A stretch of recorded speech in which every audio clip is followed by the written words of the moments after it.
तो well well जी हाँ दोस्तों, आप सभी का एक बार फिर से स्वागत है हमारी सेकंड पार्ट के अंदर में मैट्रिक्स के। इससे पहले हम दो पार्ट कर चुके हैं, जिनका मतलब पहले एक पार्ट हम कर चुके हैं, ये हमारा सेकंड पार्ट है। हमारा जो फर्स्ट पार्ट था उसके बाद अंदर हमने मैट्रिक्स के बारे में समझा कि मैट्रिक्स होती क्या है, रोज कॉलम्स क्या होते हैं, टाइप्स ऑफ मैट्रिक्स के अंदर सबसे पहले हमने रोज पढ़ा, फिर कॉलम्स करा, फिर रेक्टेंगल और स्क्वायर मैट्रिक्स करा।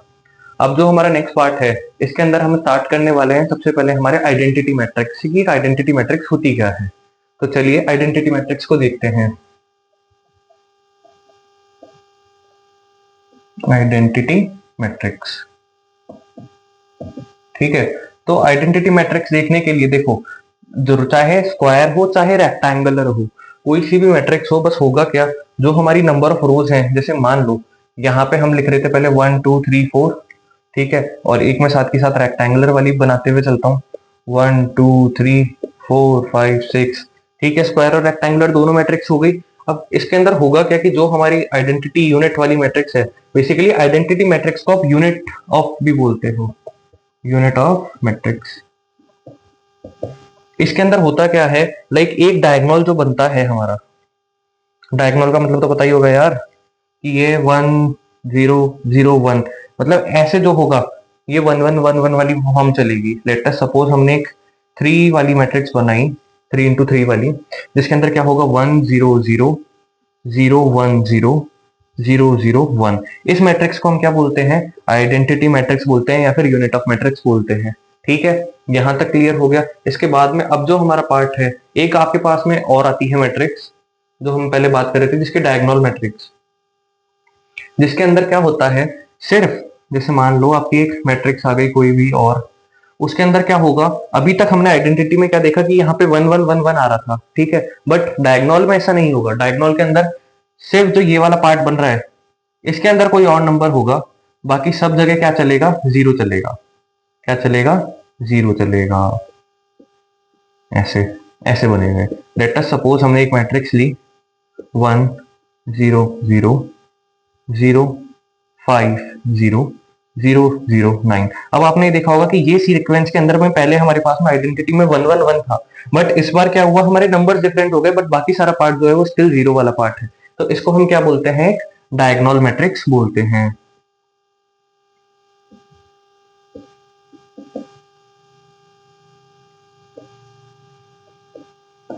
ठीक है। डायगोनल मैट्रिक्स क्लियर है क्या होता है।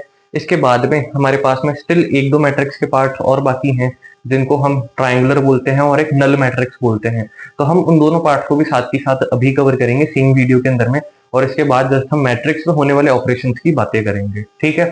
तो एक बार आपको अगर कुछ देखना है तो आप देख सकते हैं, फिर हम इस पे रेस करके आगे चलते हैं।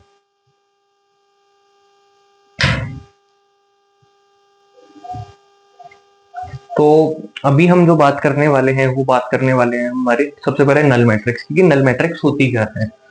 तो हमारा जो पार्ट हो गया ये आई थिंक सेवेंथ पार्ट हो गया, जिसको हम बोलते हैं नल मैट्रिक्स। कि एक नल मैट्रिक्स होती क्या है, नल मैट्रिक्स में होता क्या है, जो भी हमारी रो है, मतलब जैसे मान लो यहाँ पे हम जो बात कर रहे हैं, पहले जो हमने सीखा था वो एम एन वाला सीखा था पार्ट, राइट। अब हम इसको ऐसे बोल रहे हैं कि ए आई जे करके होता है ये, कि आपकी फर्स्ट रो और फर्स्ट कॉलम में क्या आएगा। रो आई तो बेसिकली रोज को रिप्रेजेंट कर रहा है, और जे जो है हमेशा कॉलम्स को रिप्रेजेंट करवाएगा। तो जो भी होगा, कोई भी मैट्रिक्स हो, चाहे 2 की हो चाहे 3 की हो, सारे एलिमेंट्स कितने होंगे, जीरो होंगे, चाहे एक रो चाहे कॉलम हो, सब कैसा होगा, एक जीरो जीरो की फॉर्म में आएगा। ये तो हमारा कौन सा पार्ट हो गया, एक नल मैट्रिक्स वाला पार्ट में हो गया, कि ए आई जे इज इक्वल्स टू जीरो। सब क्या है भैया, जीरो है, कुछ है ही नहीं मैट्रिक्स के अंदर में, खाली है, ठीक है। अब हम जो बात करने वाले हैं इसके बाद में जस्ट वो क्या है, हमारा नेक्स्ट पार्ट है, जिसको हम बोलते हैं ट्रायंगुलर मैट्रिक्स।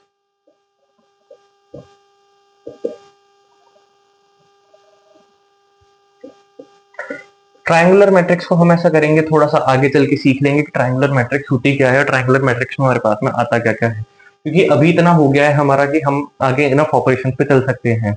तो चलिए अब हम आगे काम करते हैं, डायरेक्ट ऑपरेशन पे चलते हैं कि हमारे ऑपरेशन है क्या क्या मैट्रिक्स के अंदर। तो अब हम जो बात करने वाले हैं, हमारे ऑपरेशंस और मैट्रिक्स की बात करने वाले हैं। अभी जो हमारा टॉपिक है उसका नाम क्या है, ऑपरेशंस ऑन मैट्रिक्स। की मैट्रिक्स में ऑपरेशंस कौन कौन से होते हैं, ऑपरेशंस ऑन मैट्रिक्स। तो आप सभी को पता है हमारे पास में बेसिकली तीन ऑपरेशन मैट्रिक्स के अंदर तीन ही ऑपरेशन फॉलो हो पाते हैं, एडिशन, सब्ट्रैक्शन और मल्टीप्लिकेशन। डिवीजन मैट्रिक्स में होता नहीं है। क्यों नहीं होता है, इसका जवाब हम अगली वीडियो में देखेंगे।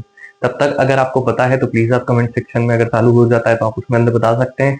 अदरवाइज हम नेक्स्ट वीडियो के अंदर इसकी बात भी कर लेंगे कि इसकी क्यों नहीं होता। तो एडिशन सब्ट्रैक्शन करने के लिए हमारे पास में कुछ रूल्स होते हैं, like commutative law, associative law, इनके बारे में आपको पता होना चाहिए, क्योंकि कभी कभी ऐसा होता है कि इनका भी पूछ लिया जाता है कि what is according to commutative law, associate law के अकॉर्डिंग करो। ठीक है, तो अगर कम्यूटेटिव लॉ में देखूं तो मेरा कम्यूटेटिव लॉ ये कहता है कि फर्स्ट पॉइंट क्या हो गया मेरा कम्यूटेटिव लॉ,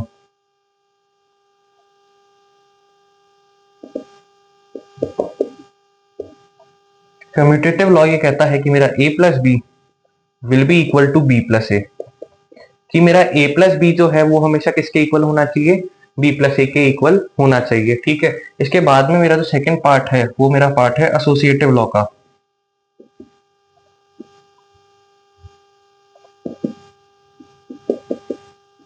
अब मेरा एसोसिएटिव लॉ क्या कहता है कि a plus bracket b plus C जो होगा वो हमेशा किसके इक्वल होगा, a plus B bracket plus C के इक्वल होगा। ठीक है, ये हमारा ऐसा बोला जाता है। एक लॉ और होता है हमारे पास में एडिटिव इनवर्स का, मतलब अगर किसी भी चीज को जस्ट हम उल्टा कर दे, लेटर सपोज हमारे पास में कोई मैट्रिक्स है 1 0 0 1 करके हमने एक आइडेंटिटी मैट्रिक्स बनाई, अगर हम इसका एडिशन करा दें जस्ट इसकी ही अपोजिट मैट्रिक्स से तो हमारे साइंस तो चेंज हो जाएंगे। प्लस का साइन हमने बीच में लगाया, -1 0 0 -1, तो इसका सम क्या आएगा, हमेशा 0 आएगा। क्यों, क्योंकि +1 को जब भी हम -1 से करते हैं तो 0 आता है। Zero zero plus zero will be always zero, zero plus zero zero, +1 और -1 क्या हो जाता है, 0 हो जाता है। ठीक है, यहां तक क्लियर है। अब हम एसोसिएटिव लॉ और कम्यूटेटिव लॉ की बात करते हैं। तो लेट अस सपोज हमने दो मैट्रिक्स बनाई 1 2 3 4, और एक मैट्रिक्स और बनाई हमने क्या 2 4 6 8। अब होगा क्या, जो फर्स्ट रो वाला एलिमेंट है वो हमेशा फर्स्ट रो वाले से ऐड हो जाएगा। तो 2 + 1 क्या हो गया, हमारे पास में एक नई मैट्रिक्स बनेगी जिसको हम दूसरी मैट्रिक्स बोलेंगे। तो ये किसके इक्वल हो गया, 3 के। 2 + 4 किसके इक्वल में हो गया, 6 के। ठीक है, और हमारा 3 + 6 किसके इक्वल में हो गया, 9 के। और 4 + 8 किसके इक्वल में आ गया, 12 के। तो ये हमारी नई मैट्रिक्स आ गई, इसको हम ए के नाम से रिप्रेजेंट करवा देंगे। बेसिकली मैट्रिक्स को हम ए से ही बोलते हैं। तो ये हो गया हमारा नया लो। अब अगर मैं वाइस वर्सा भी करूं कि लाइक 2 + 1 करूंगा तब भी 3 आएगा, 4 + 2 करूंगा तब भी 6 आएगा, 6 + 3 करूंगा तब भी 9 आएगा, और हमारा 8 + 4 करूंगा तब क्या आएगा, 12 आएगा। तो बेसिकली हमारा एसोसिएटिव कम्यूटेटिव लॉ तो हमारा क्लियर हो चुका है। अब हमें जस्ट बात करनी है हमारे एसोसिएटिव लॉ की। एक बार अगर आपको कुछ देखना है तो आप बोर्ड से देख सकते हैं, तब तक मैं इसको रफ करके फिर नेक्स्ट स्लाइड पे चलते हैं हमारी।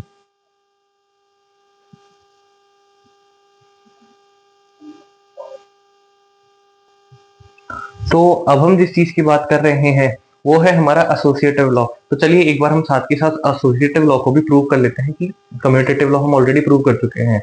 तो हमारा एसोसिएटेड लॉ क्या कहता है कि a plus bracket b plus C जो है वो किसके इक्वल जाएगा, हमेशा a प्लस बी ब्रैकेट में प्लस सी के इक्वल जाना चाहिए। तो हमने एक ए मैट्रिक्स बनाई जिसको हमने नाम दे दिया, जिसके अंदर हमने एलिमेंट्स डाल दिए 1 2 3 4। बी के अंदर हमने एलिमेंट्स डाले, उनको हमने दे दिया सेम दे देते हैं 1 2 3 4। और सी के अंदर हमने इनका जस्ट क्या कर दिया, डबल कर दिया 2 4 6 और 8।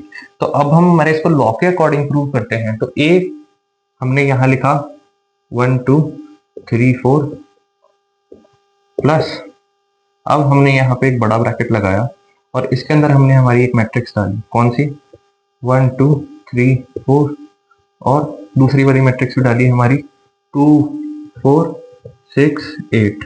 तो चलिए इसको हम सॉल्व करते हैं। सबसे पहले हम क्या करते हैं, ब्रैकेट को सॉल्व करते हैं। जो हमारा मेजर ब्रैकेट होता है वो हमारा कर्ली ब्रेसेस है यहाँ पे। हम सबसे पहले इसको सॉल्व करेंगे। 1 प्लस जब भी हम 2 करेंगे तो क्या आएगा, 3 आएगा। 2 + 4 करेंगे तो क्या आएगा, हमारा 6 आएगा। 3 + 6 करेंगे तो क्या आएगा, हमारा 9 आएगा। 4 + 8 करेंगे तो क्या आएगा, हमारा 12 वाला पार्ट आएगा। अब ये वाली एक मैट्रिक्स नई मैट्रिक्स आ गई, इस मैट्रिक्स को हम इसके साथ ऐड करते हैं 1 2 3 4।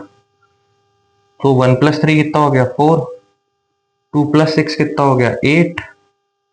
3 + 9 कितना हो गया हमारा, 12। और 4+12 कितना हो गया हमारा 16। तो ये हमारी नई मैट्रिक्स आई है। अगर मैं इसका वाइस वर्सा सेम करता हूँ, पहले इन दोनों को करता हूँ, तो मेरा क्या बनेगा हम वो भी साथ के साथ यहाँ देख लेते हैं इतने से पार्ट में। 1+1 मेरा बनेगा 2, 2+2 बनेगा मेरा 4, 3+3 बनेगा मेरा 6 और 4+4 बनेगा मेरा 8। अब इसके अंदर जस्ट मुझे ये वाली मैट्रिक्स ऐड करनी है 2 4 6 8 वाली। अगर मैं इसको भी ऐड करता हूं तो मेरा LHS और RHS दोनों इक्वल आ जाएंगे। 2+2 4, 4+4 8, 6+6 12 और 8+8 16। तो इसका मतलब मेरा एसोसिएटिव लॉ भी मेरा यहाँ पे साथ के साथ में प्रूव्ड हो गया। तो हम इसको बोल सकते हैं हेंस प्रूव्ड। ठीक है, यहां तक क्लियर है, यहां तक कोई दिक्कत नहीं होनी चाहिए। अब इसके बाद में हम सब्ट्रैक्शन भी साथ के साथ करेंगे। एडिशन भी हो गया, सेम लॉ से हम सब्ट्रैक्शन भी कर सकते हैं, मतलब सब्ट्रैक्शन थोड़ा सा डिफरेंट होगा बस। तो जी हाँ दोस्तों, अब चलिए बात करते हैं एक सब्ट्रैक्शन ऑन अ मैट्रिक्स की, कि मैट्रिक्स में सब्ट्रैक्शन होता कैसा है। हमने एक मैट्रिक्स लिया, अब इस बार हम जो नंबर्स ले रहे हैं थोड़ा अलग लेंगे। 1 2 3 4 तो हमने एक बार के लिए ले लिया। अब हमने इसका सब्ट्रैक्शन कराया, लेट अस सपोज हमने किसी और नंबर से कराया। तो इस बात के लिए हमने यहाँ लिया कि 2 4 6 8 थोड़ा मेरे को इजी लगता है, मैं इसलिए ये नंबर यूज कर रहा हूँ ताकि आपको समझ में भी जल्दी आ जाएगा। तो जब भी मैं 1 में से 2 सब्ट्रैक्ट कर रहा हूँ, 1 में से 2 में जब भी सब्ट्रैक्ट कर रहा हूँ, 2 में से 4 जब भी मैं सब्ट्रैक्ट कर रहा हूँ, 3 में से 6 जब भी मैं सब्ट्रैक्ट कर रहा हूँ और 4 में से 8 में जब भी सब्ट्रैक्ट कर रहा हूँ, तो मेरी जो मैट्रिक्स बनेगी वो प्रॉपर एक नेगेटिव मैट्रिक्स बनेगी। कैसी मैट्रिक्स बनेगी? एक नेगेटिव मैट्रिक्स। क्यों? क्योंकि 1 जो है वो छोटा है और 2 माइनस का 2 बड़ा है। सेम यहाँ पे भी माइनस का 2, माइनस का 3 और माइनस का 4। अब मैं क्या करूंगा, या तो मैं इसको नेगेटिव बाहर ले लूं पूरा और अंदर एक पॉजिटिव डाल दूं ऐसे के ऐसे, तो ये मेरी मैट्रिक्स हो गई। ठीक है, ये मेरा ऐसे ही सेम मेरा जो है सब्ट्रैक्शन वाला पार्ट मैट्रिक्स के अंदर ऐसे ही होगा और कोई डिफरेंस नहीं है। जस्ट यहाँ पे कोई लॉ नहीं लगाया हमने अभी तक। ठीक है, यहाँ तक क्लियर है।